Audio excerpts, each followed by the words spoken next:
Welcome to another edition of the Pucks with Haggs podcast, powered by Prize Picks, the exclusive daily fantasy partner of the CLNS Media Network. I'm your host, Joe Haggerty. You can find my work at joehaggerty.substack.com. Apply for a premium membership, and you can get all of my NHL and Bruins writing sent straight directly to your inbox. During the playoffs, I will also be filing daily for the Boston Sports Journal. Check out bostonsportsjournal.com to get all of that. With me today to go over the Bruins Game 1 win over the Florida Panthers, we have the New England Hockey Journal's Mark Divver. And we have the Boston Herald's Steve Conroy, a couple of longtime friends and colleagues that were going to break it all down for us. Mark and Steve, thank you very much for joining me today. Steve, since you're down in Florida, relaxing in the beautiful sun there in between games, let us know what you thought of that Game 1 win last night. Obviously, a very solid one for the Bruins. Yeah.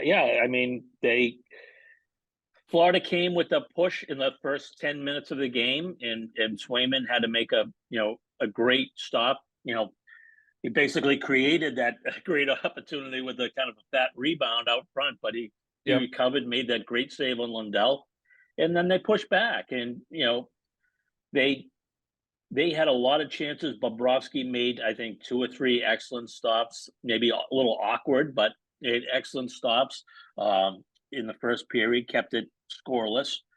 Then Florida scores first, and then boom, boom, boom. The Bruins came back.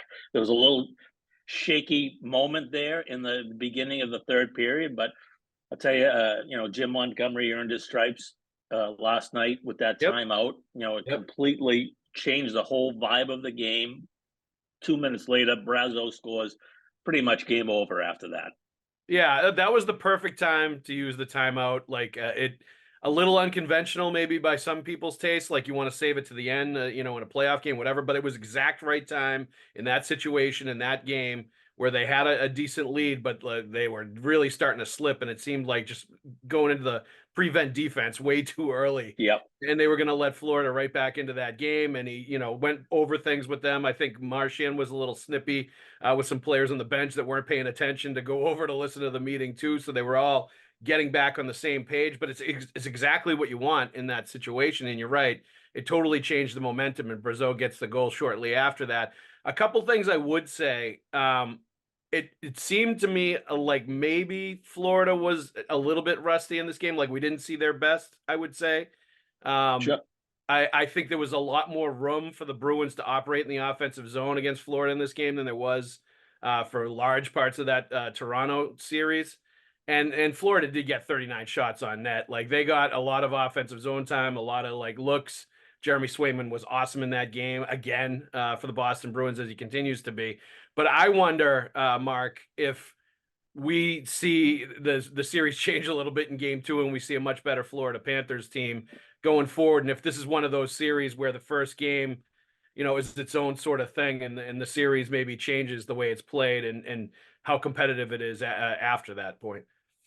Well, I expect we will see a better game from Florida, or at least probably a more productive game in terms of scoring. Swayman stood on his head, obviously, at times.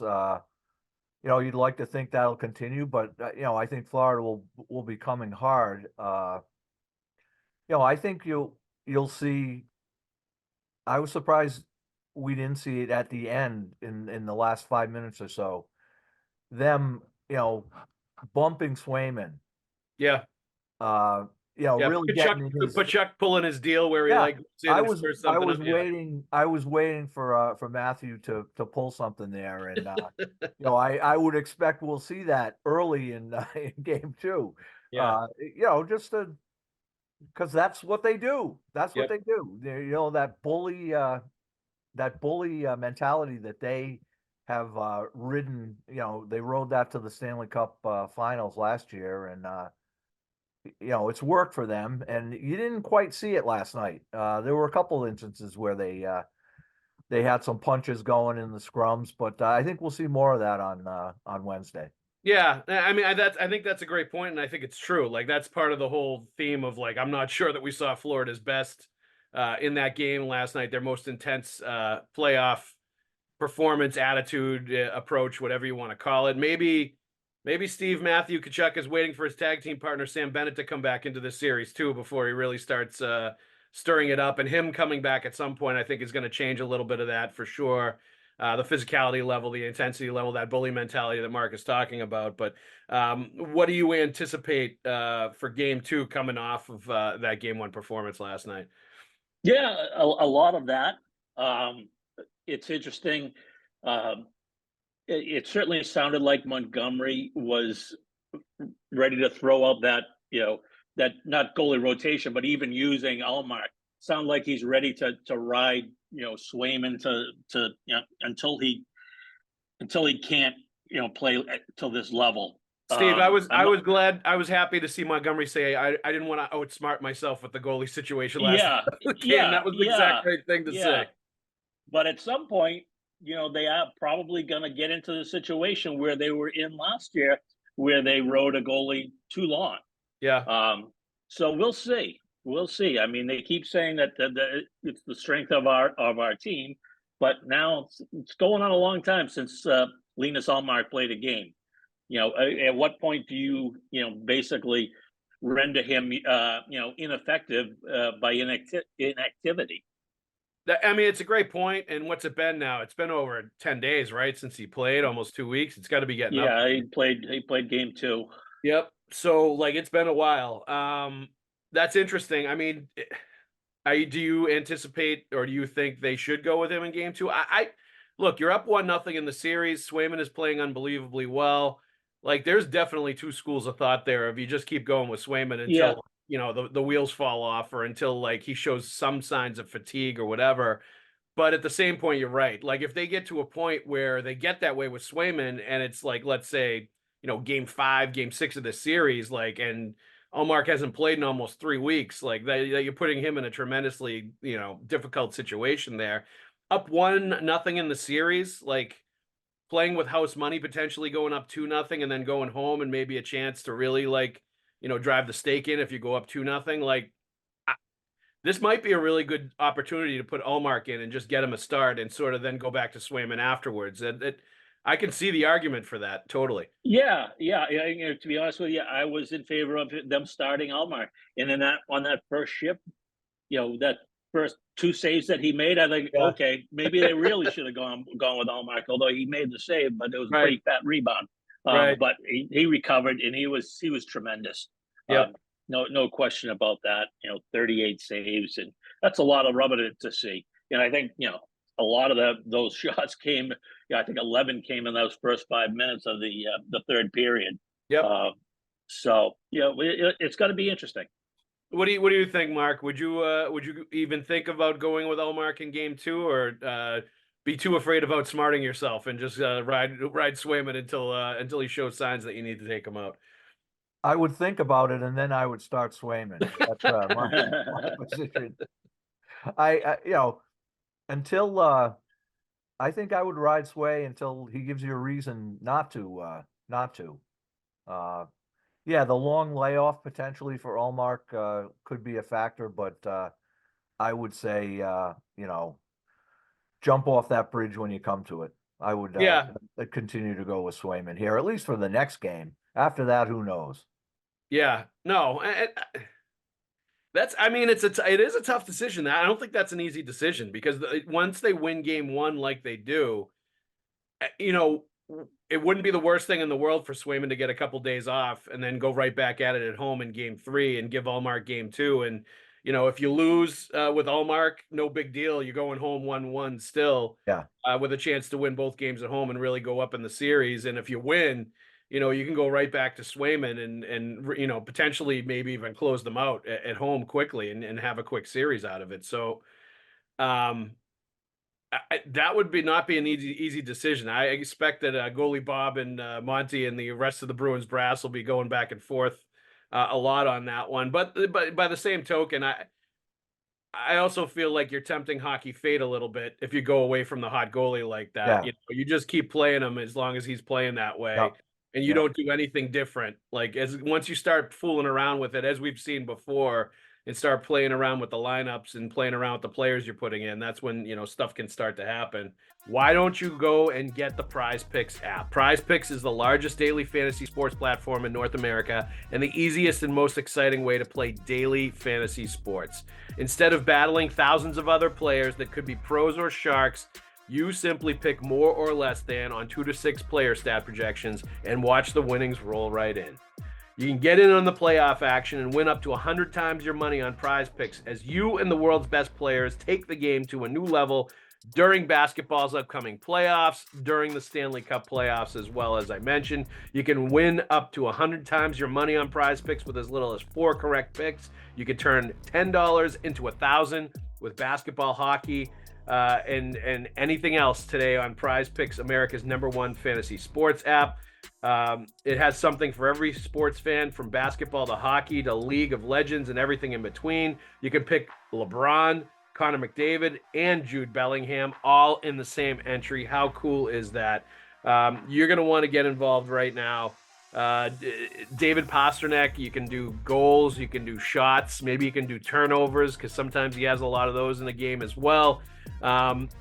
You just pick more or less than. It's fun and pretty simple. Download the Prize Picks app today and use the code CLNS for a first deposit match of up to $100. That's download the Prize Picks app today and use the code CLNS for a first deposit match of up to $100. Pick more, pick less.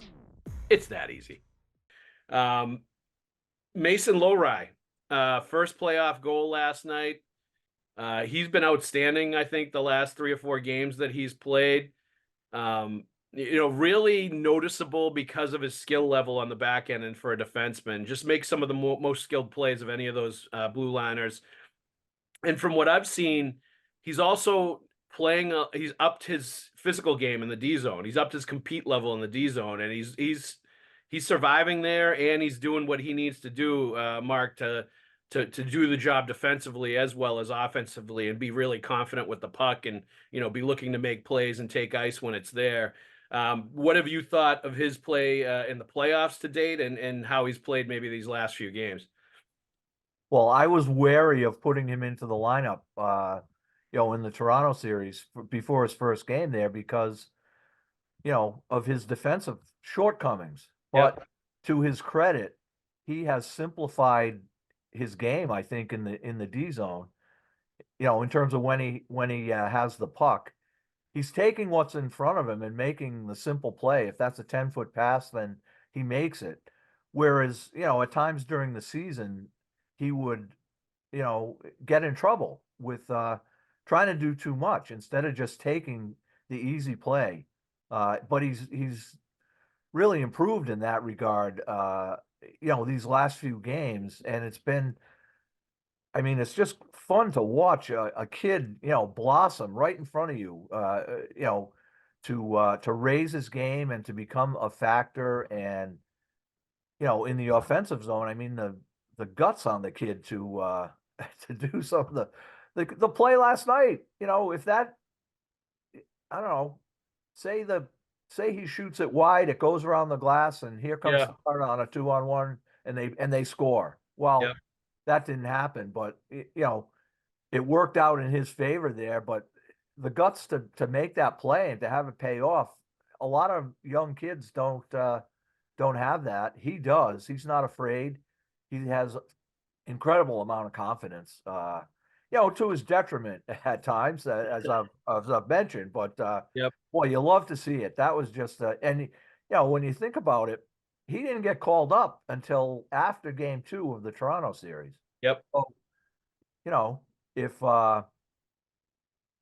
Peak doesn't get hurt, or they win Game 2, or some other scenario like that, does he even get called up? Yep. Well, he probably does, because you're going to need him at some point. But to watch him these last few games, and last night especially, is just so much fun. And to his credit.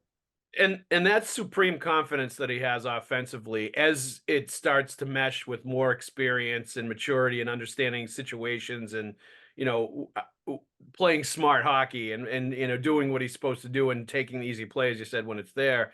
Like, when those two really come together, he's going to be an excellent defenseman, top 4 maybe top pairing. Like you're seeing all of that evidence right now that he's going to be an extremely good defenseman for the Boston Bruins for a long time. And like even early in that Toronto series, when he got into it finally, I think it was the first game he played. It was the first couple. He got whacked with a couple of penalties, and I didn't hate it. It was the refs picking on him a little bit, I thought, but it was also him being competitive, and him trying to let guys know in the D zone that he was there and really fight and battle for pucks. And we've seen that in the defensive zone. I think he's been physical. He's used his size and strength. He's done what you want him to do to survive there and to make sure he's doing the job in addition to what he's doing offensively. And Steve, he could have had 2 goals last night. He hit the crossbar too on another great chance. Like he was locked in and playing a great game. Yeah. And, to Mark's point, my belief in this kid has grown so much in the past 5 games because I wasn't a huge believer. I was not a huge believer in him just because of he was a liability in his own zone. And, frankly, there are times when it looked like he wasn't really up for the hard part of the job. Yep. I remember one regular season game. There was a 50-50 race to a puck in the corner, and he clearly let the other guy go and get it. And like I saw that, like, oof, I'm not sure. Maybe they can make him a left wing. I'm not sure if he wants to do this, but I'll tell you, shades of Dougie Hamilton on that one. I'll tell you, I've become a believer in the kid.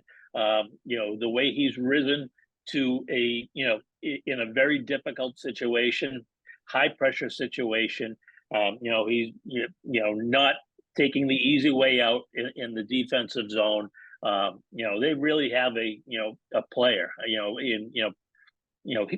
don't know if he'd be a number 1 guy. With the how he plays defense. He's still got to grow a little bit there, but he's a hell of an offensive mind. And he's got the tools, right? With the size and strength level he has, like he's got the tools to be better defensively in the D zone if he wants to do it. It's not like he has to be a shrinking violet there or like shy away from going in the corner. He's a little taller than he is big. He's a little like Brandon Carlo in that way. But I understand. I understand what you're saying. Pavel Zacha, 2 assists last night, matched his entire output for the playoffs to that point. Probably his best game of the playoffs. Right now, he definitely struggled quite a bit against the Toronto Maple Leafs in the first round. Steve, do you see this starting to come for him? Like, obviously, I thought he and Pastrnak and Morgan Geekie were good last night, and that was the best that Pastrnak has looked, I think, in any full game in the playoffs as well, perhaps riding the confidence of scoring that OT game winner in Game 7. But are we starting to see Zacha sort of find his game here in the second round? I hope so. They need it. It helps when Pasta is going like he's going. Yep. And he was going last night. It's a shock that he didn't come away with a goal somehow in that game. But he played really well and created a lot of stuff. They need him. They need Charlie Coyle, and Charlie Coyle had a really good game as well. Made a great play on the Carlo goal. Yep. They absolutely need them. They've got to learn how to win a few more faceoffs than what they've been doing. But that was a positive sign for both of them, I think. Yeah, definitely. And that was part of the storyline in the first round, right? Was that we were starting to see with Krejci and Bergeron gone in the playoffs that Coyle and Zacha were having a harder time sort of stepping into those shoes and filling those roles at both ends in the top 2 center roles. And obviously they've now moved Geekie out a little bit to the wing and have Geekie at center and Zacha over at the wing at times. What do you think of Zacha and Coyle both, Mark? The first round last night. What have you seen out of them to this point in the playoffs? Well, I think I saw a stat. I think that has Zacha never scored a playoff goal. Is that right? Correct. Yeah. Correct. Well, I think it's 18 or 19 games now. Yeah. So that there's 2 ways of looking at that. I guess you can say, "Holy cow! How can that? How can a player of his caliber go 19 games with 0 goals?" The other side of that is, hey, he's due. You know, That's true. he's going to put one in here one of these days. So I think, I think I'm going to go with that approach. But, yeah, against Toronto, I mean, those guys, maybe the numbers weren't there for them, but I thought the physical play, just the grinding part of their game, I think that was there for them. Despite the lack of goals. So I think, you can't, how many times has this been said over the course of the season? They're not Bergeron and Krejci. Well, Right. they're not. So you got to live with what they are, and they've done pretty well with that to this point. So I think last night was a good sign for both of them. Yeah, and I think with Zacha too, like at times he sort of like falls back into like a defensive shell where he's playing more defense and less offense, and sort of concerning himself with the defensive aspects of playing center and really helping out there. Sometimes to the detriment of really getting it going the other way, which can happen. And I guess in the playoffs, that's not the worst thing in the world, but it's tough when you're playing with David Pastrnak to think that way. It's going to leave you behind quite a bit if he's floating down the other end. Let's go back to Game 7 just for a few moments. Hampus Lindholm, huge game.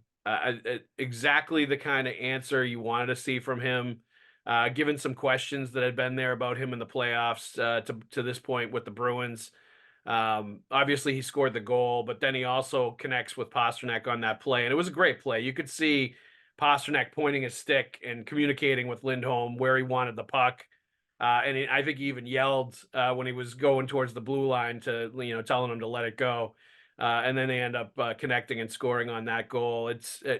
Exactly, I think, Steve, the kind of confidence booster that Hampus Lindholm needed at some point in the playoffs to help him sort of get over the hump, up his game, and believe that he can play like in the playoffs like he does during the regular season. Yeah, that play, thank God that game ended. No matter who was going to win, that it ended on a play like that, because you almost never see a game like that end on a beautiful play. Yep. But yeah, Lindholm played really well. He and Carlo played well together. Now he's seeing some time with McAvoy. Yep. So yes, he had such a good regular season last year, and for him to I don't want to say not show up, but for him not to have as big an impact was very disappointing.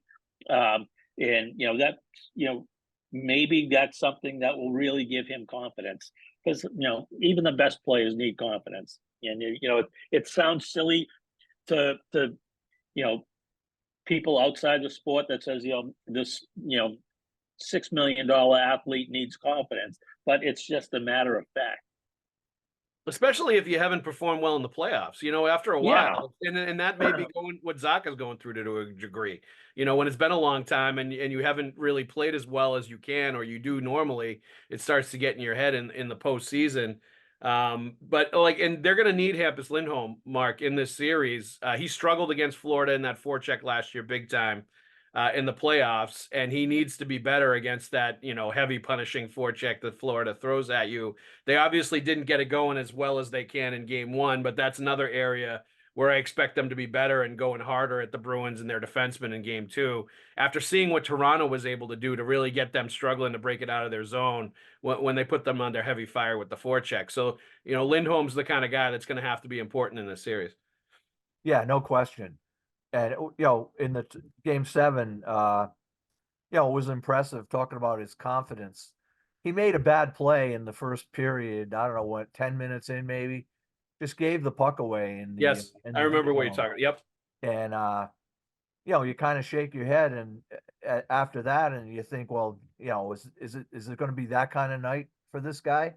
Yep. And boy, he certainly turned that around with a tremendous performance culminating in that in the game-winning goal. But yeah, they're going to need him to play like that on a consistent basis if they're going to continue this run. There's no question about it. And the Bruins are going to need Aaron Ekblad to continue to play like he played last night, where he was coughing up pucks left, right, and center. That's another sort of player, the evidence that I saw that the Florida Panthers were not right last night, because he made some just horrible plays that we did not see in the first round last year. And if he plays that way the whole series, then the Bruins are in good shape. Jeremy Swayman, 1.42 goals against average, 955 save percentage, 38 saves last night again. Mark, can he keep this up? Can he do this for the entire play? Are we looking at one of the, Conn Smythe candidates potentially, performing the way that he is to this point? Because we're starting to talk about like he's playing like Tim Thomas did in 2011, the way that he's playing right now, which is it's pretty amazing to watch. It is. It certainly is, and I don't know if he can continue this. Who knows? But his confidence and his mindset and all of that stuff. The moment is not too big for him. Clearly. Yeah. The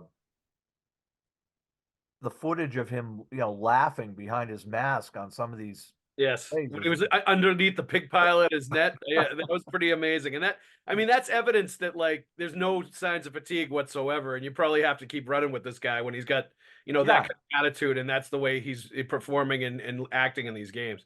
Yeah, and not to compare him to Petraglia. I'm not going to go there, but it seems to me that when before Petraglia was Petraglia in the mid '80s, when he came up, there were stretches in the playoffs where he was having so much fun that you could just tell that this guy's having a blast. And I see a little bit of that in Swayman the last few games. The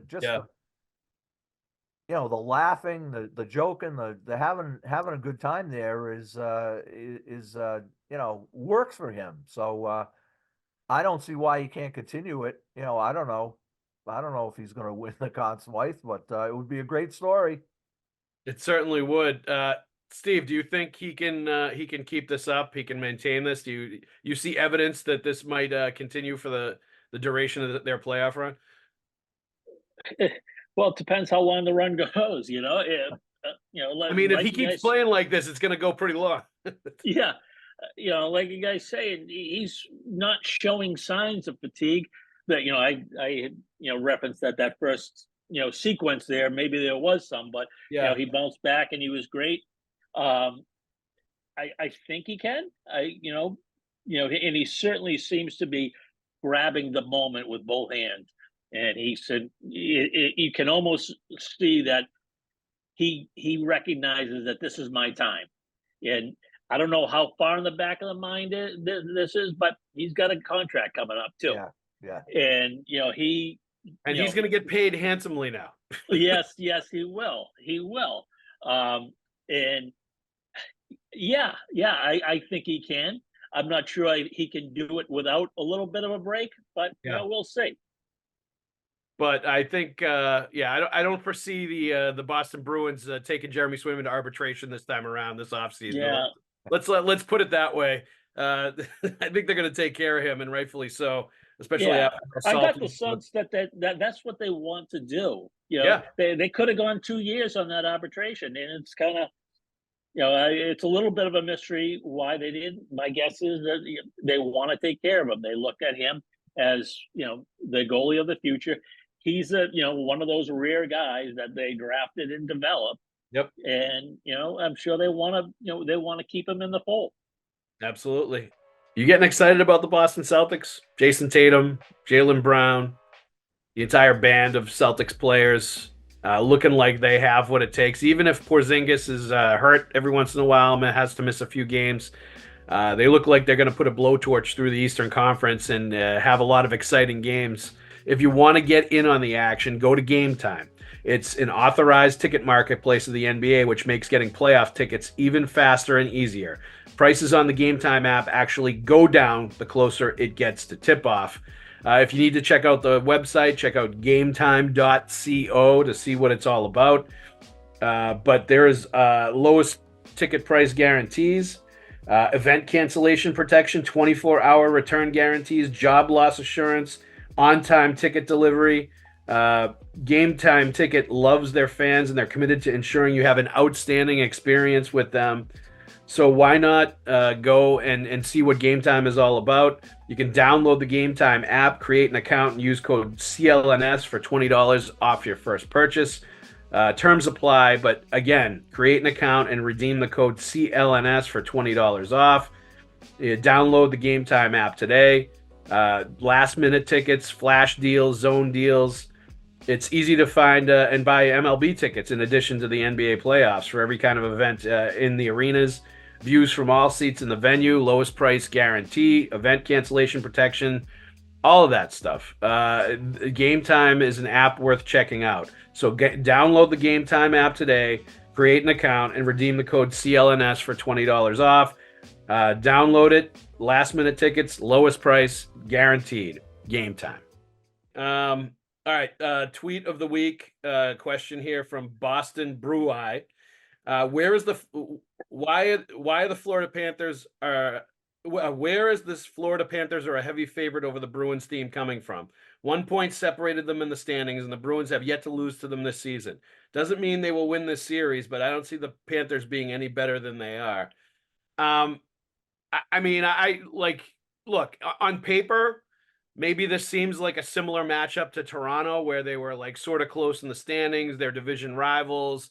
The Bruins dominated the regular season series, so like they should roll right into playoffs and have that same kind of success there. But like when you look at this Florida Panthers team on paper, and I'm not even thinking about like the first round matchup last year, about them going all the way to the Stanley Cup Finals. The Florida Panthers are a better team than the Bruins on paper. When you look at their roster, when you look at their forwards and defensemen, they have Bobrovsky in net, so they have a very good goalie. Maybe not as good as the Bruins when their two goalies are playing at their best. But on paper, the Panthers should win this series, and I think they should be the favorites, even if it's not as distant as it feels sometimes when you're talking about this matchup. Steve, did you have the Panthers pretty heavy favorites in this series going into it? I don't know, heavy. I think I picked them in 6. Yeah. You go back to the regular season, and it seemed they were always missing a key guy or two guys in these matchups. Yep. Early in the season, they were without Ekblad and Montour. The last game of the season, they were without for Haggerty. Yep. So they've I didn't put too much weight on the regular season matchups. But yeah, I had them as the favorite, no question about it. And we'll see if Bennett can come back. What that will mean. Yeah, I had the Panthers in 6 as well. Same thing. I think as I was looking over what the Bruins did against them in the regular season, I thought Panthers in 5, but then I kind of went to 6, thinking it's going to be a more competitive series, especially with the Bruins coming off the emotional win of Game 7 against the Maple Leafs and having a different level of confidence, I think, in the playoffs. At this point, that was clear last night that they're much more confident. They were moving the puck more confidently, finding the open guys. Like there was a lot of things about the Bruins game that was definitely at a different level last night too, which was good to see. Steve, I'll tell you the one thing that colored my thinking. One of the things that colored my thinking was how difficult the Bruins were having a hard time creating scoring opportunities against the Toronto Maple Leafs. I know. Like what's going on here? So, but part of it was Pasternak, couldn't find his game, and obviously it looked like he found his game last night, and in the last seconds of Game 7. Yep. So maybe that changes things. And I will say, like, Joel Edmondson added quite a bit to the Maple Leafs. Like, he played really good in that series. He was dirty, mean, and nasty around their net. He was making life difficult for a lot of Boston's best players trying to get close to the net, and that was a factor for sure in all of that. But Mark, what did you have going into the series as sort of your mind what was going to happen? And do you think the Florida Panthers were a pretty heavy favorite going into the series? I think, yeah, they are a favorite, or they were, I guess. Last night changes it somewhat, but just looking at it on paper, if you didn't pay that close attention to the two teams, you'd say, well, Florida won the series last year. They're better this year. Another year, they've added, they got great years out of Reinhart and Bennett. They're a better team. And Boston, you subtract Bergeron and Krejci, they're a worse team. Right. So they're not really a worse team, but they don't have those two guys, so it's a Nor little. do they have Taylor Hall or Dmitry Right, Orlov or right, Tyler Bertuzzi. exactly. Exactly. You can go down the list. But I think that winning that Toronto series, the way that turned out, it's it seemed like last night the weight of the world is off the Bruins shoulders now. Yes. They can play kind of, free and easy without that pressure of, geez, are they going to blow it again? That's gone now. Yep. So I think that really helps. And I think that showed itself last night and the way they played and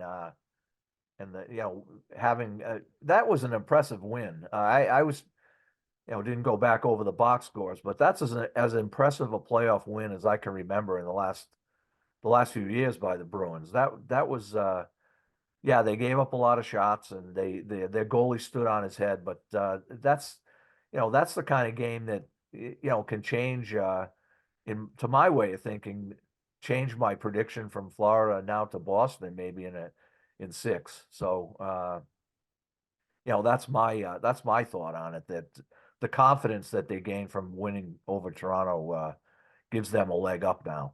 Definitely. It was palpable. And I think to your point earlier about Tkachuk trying to get in Swayman's kitchen, I think Swayman's going to start getting in their heads already, I think, with the way he's playing and the way he's acting, and they're going to try to get at him. And I think that's going to be one of the MOs in this series for them, is try to make life very uncomfortable for him, because I think he's a huge factor. And I think he evens out a lot. Even if the talent on paper isn't the same, if you have a goalie that's playing that way, that's a big difference maker. And Jim Montgomery, I think, is coaching with the kind of confidence that you're talking about too, with the weight off his shoulders as well. And I think you see that in the timeout he called and the decisions they're making with the lineup, all of that stuff. So it's going to be fascinating. Thank you very much, guys. One more difference. Yes. They did not have a Maroon on the team last year. That's right. And they tried some crap at the end, and he was having none of it. And he was laughing at them. Yeah. Trent Frederick, Oliver Ekman Larson tried to throw a punch at Trent Frederick, and Trent Frederick literally laughed at his face. And I saw McAvoy going at it with Oliver Ekman Larson a lot too last night, which something's going on between those guys. Isn't that the guy he took out and got suspended for earlier this year too? I don't know if maybe McAvoy doesn't like Oliver Ekman Larson for some reason. Something's happening there. But Marchand also got suspended for a hit on Ekman Larson a couple of years ago. That's right. So I think I don't think they're a big fan of his. All right, that's a great point about Pat Maroon. You're totally right. His presence is a big difference maker for them in the playoffs. Mark, Steve, thank you very much for joining us. Let's do this again soon. All righty. Thanks, Joe. All right, guys. Thanks for listening. We'll see you at the rink.